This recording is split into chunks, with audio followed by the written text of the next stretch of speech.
Sandwiched between the Alps and the great Lombardy plain lie the Italian lakes, a perfect place for a stop-off on the way to Monza and the Italian Grand Prix. The famous gardens near Como, the majesty of the Villa d'Este where we were to stay.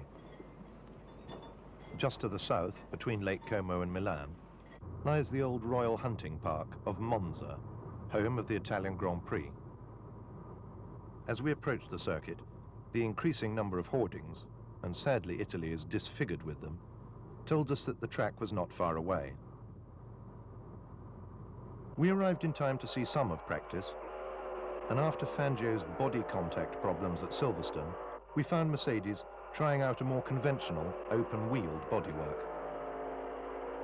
The high-speed Monza circuit suited the powerful W196s, and true to form, Fangio took pole position. Luigi Villoresi was fourth quickest, just a second slower than Moss's similar Works 250F. Collins's Van Wall was disappointing.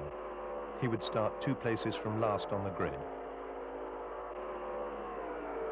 We watched the race from the Curva Parabolica, the last corner before the start-finish straight, and the Mercedes, now returned to an all-enveloping bodywork, were leading at the end of the first lap.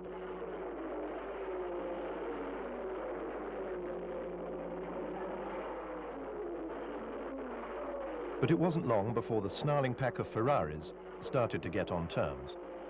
By lap 6, Ascari led. And then Gonzalez got past Fangio, driving right around the outside of the W196 to move up into second place. Villoresi moved up to 6th. It was now Ascari, Gonzalez, Fangio, and Moss in the Maserati. Peter Collins was now 14th in the Van Wall. But out in the lead, Ascari was supreme in front of his Ferrari-loving Italian fans. However, Fangio was not letting him get away, losing on the corners, but catching up on the straights.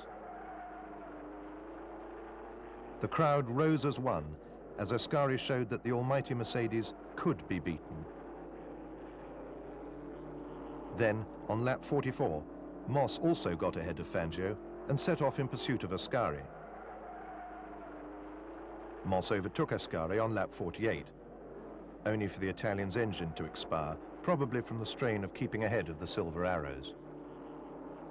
So the order was now Moss, Fangio, Hawthorne, Mantovani, Gonzalez, who had taken over Mallioli's Ferrari, and Collins. Then suddenly, Moss's engine blew as well, leaving Fangio to win as he pleased for Mercedes.